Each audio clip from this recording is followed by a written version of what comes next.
اس case کے record میں 5 نہیں 7 معزز جج صاحبان کے فیصلے موجود ہیں. اس میں سے 2 معزز جج صاحبان نے 23/2 کو ان پٹیشنز کو ڈسمس کیا. آج 2 معزز جج صاحبان نے پھر پٹیشن کو ڈسمس کیا. تو 4 معزز جج صاحبان نے پٹیشن کو ڈسمس کیا. 3 معزز جج صاحبان نے پٹیشن کو مینٹینیبل قرار دیا. یہ صورتحال ہے and this is the situation. اب آگے اس پر جو بھی پروسیڈ ہوتی ہے ون بائی ون. جی نہیں سر ایسے نہیں. قیوم صدیقی صاحب کے بعد لے لو 1 منٹ. پہلا میں یہ سوال کا جواب دے دوں. میرے خیال میں اس میں ریویو والی بات نہیں ہے. اس لیے نہیں ہے کہ فیصلہ جب بہت واضح ہو اور اس میں ابہام نہ ہو. یہ کوئی ہار جیت والا ویسے بھی کیس نہیں تھا کہ کسی کی اہلیت اور نااہلیت کا کیس ہے, کسی کی کوالیفیکیشن ڈسکوالیفیکیشن ڈسکس ہو رہی ہے. یہ ایک آئینی نقطہ آیا اور اس آئینی نقطے کی مینٹینیبلٹی کے اوپر پہلے بحث چھڑی اور اس بحث کے نتیجے میں 2 باتیں سامنے آئیں کہ جن 2 معزز جج صاحبان نے اپنا مائنڈ ڈسکلوز کر دیا تھا اس معاملے کو ریفر کرتے ہوئے, ان کے اوپر اعتراض اٹھایا گیا کچھ جماعتوں کے وکلاء کی طرف سے اور پاکستان بار کونسل کی طرف سے جو وکلاء تنظیم ہے. ان 2 جج صاحبان نے الٹیمیٹلی رضاکارانہ طور پہ اپنے آپ کو بینچ سے الگ کر لیا, ریکیوز کر لیا. میں سمجھتا ہوں کہ ان کا یہ فیصلہ صائب تھا, کیونکہ کہتے ہیں کہ انصاف ہوتا ہوا نظر آنا چاہیے اور اس کی کوئی بیک گراؤنڈ بھی اور ہسٹری بھی تھی ان 2 جج صاحبان کے حوالے سے. اب 7 جج صاحبان میں سے 2 جج صاحبان 23 تاریخ کو اپنا فیصلہ دے کے دستخط کر چکے. انہوں نے کہا کہ ہم ان پٹیشنز کو مینٹینیبلٹی کی بنیاد پہ خارج کرتے ہیں, یہ قابل سماعت نہیں ہیں. سو موٹو کا اختیار بھی اس کیس میں اس لیے استعمال نہیں ہونا چاہیے کہ معاملہ ہائی کورٹس میں پینڈنگ ہے اور 184(3) کی جو سپریم کورٹ کی عدالت عظمیٰ کی پاورز ہیں ان کے بارے میں بھی انہوں نے یہ رائے دے دی. آج جب فیصلہ آیا 5 رکنی بینچ کا, چیف جسٹس صاحب نے اس عرصے میں یہ مناسب سمجھا کہ وہ 2 جج صاحبان کیونکہ اپنی فائنل اوپینین دے چکے ہیں وہ فردر اس معاملے میں ان کا مناسب, سو لہٰذا انہوں نے جو دیگر 5 جج صاحبان تھے ان کو بینچ کا حصہ بنایا اور ان کے سامنے کیس آرگیو ہوا.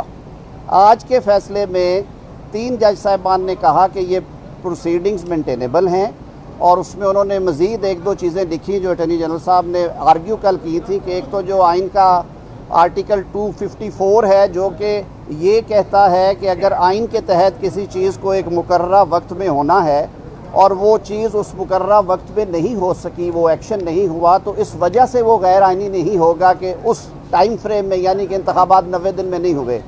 آج انہوں نے گراؤنڈ ریالٹیز دیکھتے ہوئے ان 3 جج صاحبان نے بھی کہا کہ گورنر اور ای سی پی یا صدر اور ای سی پی مشاورت سے ڈیٹ دے اور کوشش کرے کہ وہ 90 روز تو اب گزر جائیں گے, وہ جو اوریجنل 90 روز تھے یعنی کہ وہ جو 15 اپریل کے اندر تھے, لیکن ارلیسٹ پاسبل جہاں پہ انتخابات ہو سکتے ہیں مشاورت کے بعد وہ کوشش کرے. اس میں کوئی دوسری رائے نہیں ہے, لوگوں کی بھی یہ رائے ہے.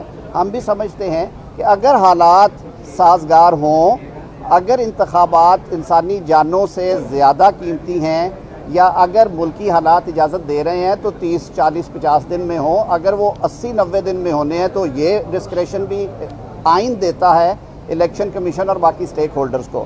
اس بحث کو چھوڑ دیتے ہیں. آج کی بہت کلیئر ججمنٹ ہے.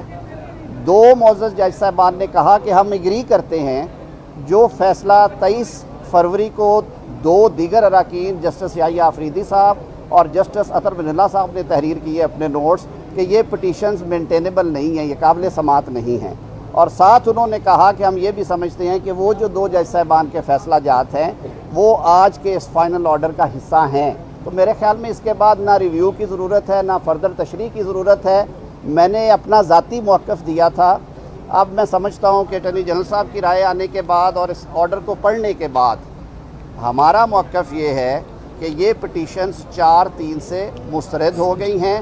4 معزز جج صاحبان وہ لکھتے ہیں کہ یہ قابل سماعت نہیں ہیں. اب یہ فیصلہ قانون اور آئین کے مطابق ہائی کورٹس میں جو پینڈنگ پروسیڈنگز ہیں ان میں ہو جانا چاہیے. سر آپ بڑے سیزنڈ لائر ہیں, آپ یہ بتائیں کہ چیف جسٹس نے آ کے آپریٹو پارٹ پڑھا ہے اور ہمیشہ operative part he order of the day consider کیا جاتا ہے.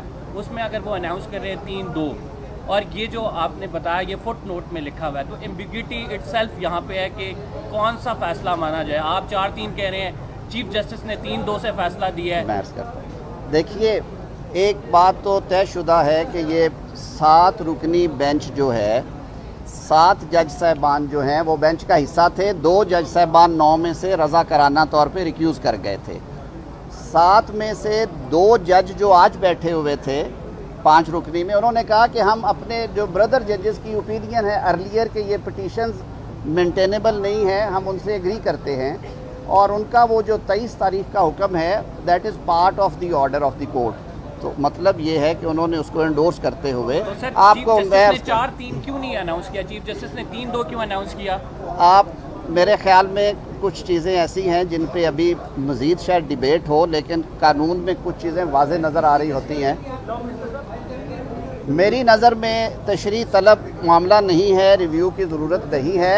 अगर इससे किसी को इख्तलाफ है, कल को कोई सिचुएशन आई तो जिसको इससे इस तशरीह से इख्तलाफ हुआ वो जाके तशरीह करा लेंगे।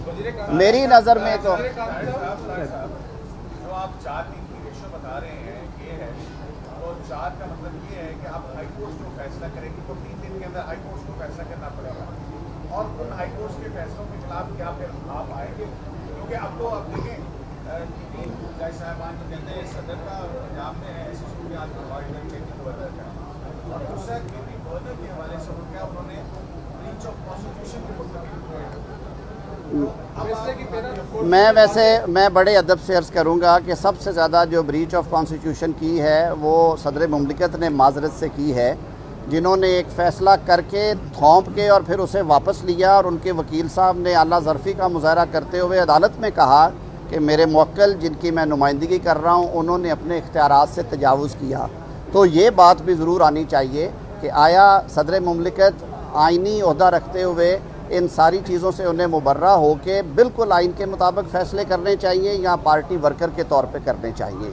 मेरे लिए ये बात बड़ी तकलीफ़ दह है पाकिस्तान के शहरी की हैसियत से, कानून के तालिब इल्म की हैसियत से, कि सदर मुमलिकत जिन्हें आइन पाकिस्तान एक बहुत बड़े मनसब पे फाइज करता है और उनका बड़ा किरदार है इसमें, वो इस तरह की बातें करे जो कि उनके मनसब के इख्तियारात में नहीं आती।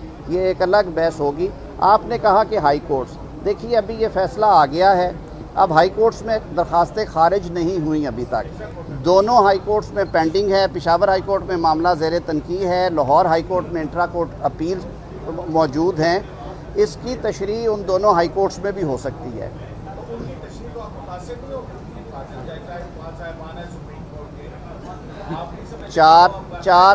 चार फाजल जज साहिबान ही ने कहा है कि आप इसका फैसला करें, हाई कोर्ट से इसका फैसला करें। बहुत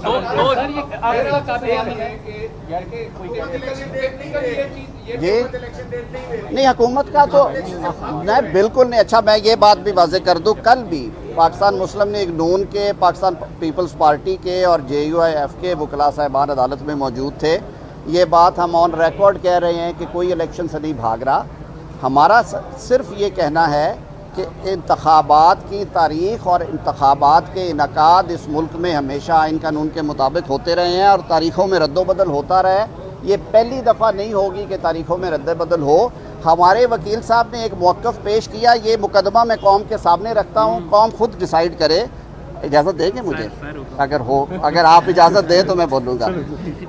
इतनी बात उन्होंने कही कि 35 अरब रुपए के ख़र्च से डिजिटल मरदमशुमारी हो रही है जो कि आज शुरू हो गई है, और उसका रिज़ल्ट जो है वो 30 अप्रैल को दिया जाए। 5 साल से ये बहस चल रही है कि जो पिछली मरदमशुमारी है वो दुरुस्त नहीं थी, उस पर तहफ़्फ़ुज़ात हैं बहुत से सेगमेंट्स को सोसाइटी के। उसके बाद पता चलेगा कि मुल्क के किस हिस्से की आबादी का तनासुब कितना है, और हमारा आइन कहता है कि कौमी असम्बली में नशिस्तों की जो तकसीम है वो रकबे पे नहीं, वो आबादी पे होगी। हमारे मुल्क के जो फेडरेटिंग यूनिट्स हैं उनमें हल्का बंदियों के बाद उतार चढ़ाव की उम्मीद है। सूबों के अंदर भी, पंजाब में आपको पता है कि सराइकी सूबा या मुल्तान सूबे के बारे में लोग कहते हैं कि जी साउथ पंजाब में वो फ़ंड्स नहीं जाते, और फ़ंड्स की तकसीम भी आबादी के तनासुब से होती है, रिप्रेजेंटेशन भी।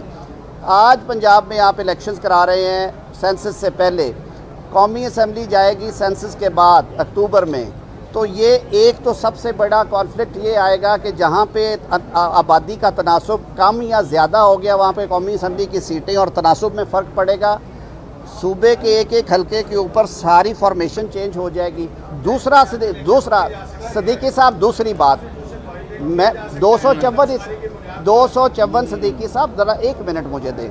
दूसरी बात यह है कि हमने तारीख से सबक सीखा। 1977 के इंतखाबात पाकिस्तान पीपल्स पार्टी जीत जाती अगर निगरान हुकूमतों के साथ, तो शायद वहाँ पे तहरीकें ना चलती और मार्शल लॉ मुसल्लत ना होता। 1997 के इंतखाबात पे जब पूरी मुस्लिम लीग नून ने 2/3 ली, लोगों ने उंगलियां उठाई, इसके बावजूद कि अवाम का फैसला था। 2002 मुशर्रफ साहब ने LFO पे कराया, मर्ज़ी के लोग अपॉइंट करके।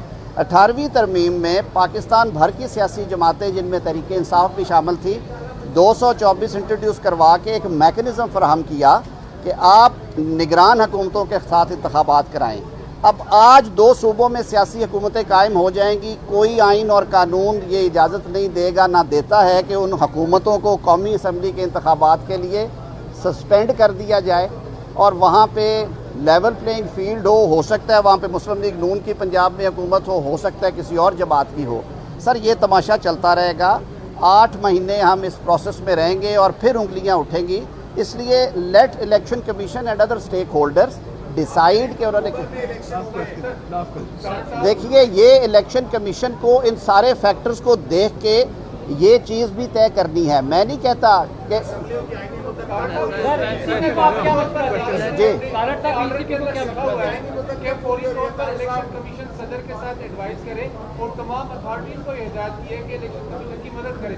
इसका मतलब कि मामला सारा इलेक्शन की तरफ ही जाएगा। फिर आप सर, कोई इलेक्शन से नहीं भाग रहा। ये एक आइनी पोजीशन थी जो कि आपने कहा, आपके सामने रखना ज़रूरी थी। आज के इस फैसले पे हमारी जो ओपिनियन और राय ये है या तशरीह ये है हमारी कि ये 4-3 का फैसला है और मामला, और ये 4-3 की वजह से ये मामला अब हाई कोर्ट में डिसाइड होगा। बहुत शुक्रिया।